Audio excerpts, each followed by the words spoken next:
Joseph D'Angelo, better known as the infamous Golden State Killer, will officially spend the rest of his life behind bars. And for a woman who lives right here in Lamesa, that means justice for her family nearly 40 years later. KAMC Laughead is here to tell us more. Matthew, Debbie Domingo McMullen has been living in Lamesa for almost 20 years, but in the early 1980s, she and her family were living in Southern California.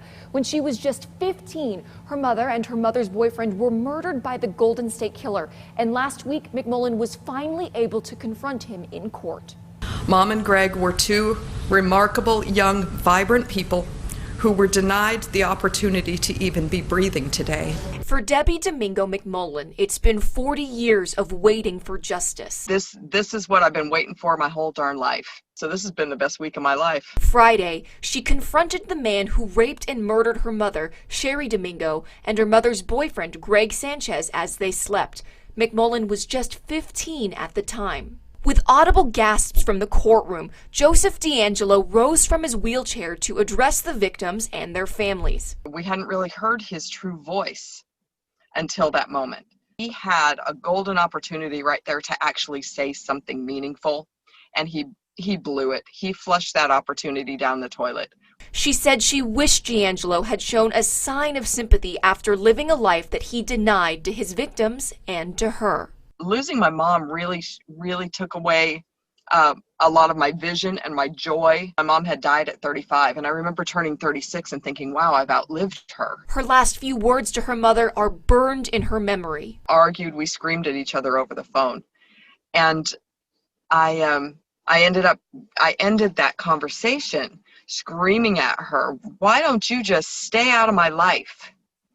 And the next day, less than 24 hours later, I learned that she had been killed.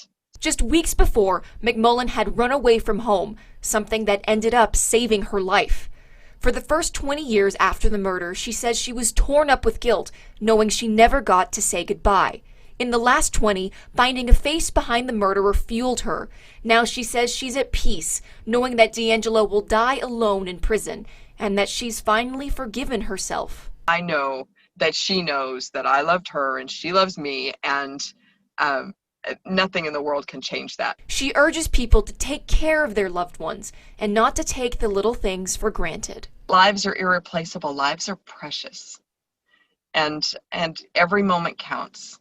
I've tried to learn through this to not live with regret and guilt, and to just truly appreciate the time that I did have with my mom and Greg. It was beautiful. McMullen says if she could say anything to her mother today, it would be to thank her for giving her her best qualities and to say that she misses her.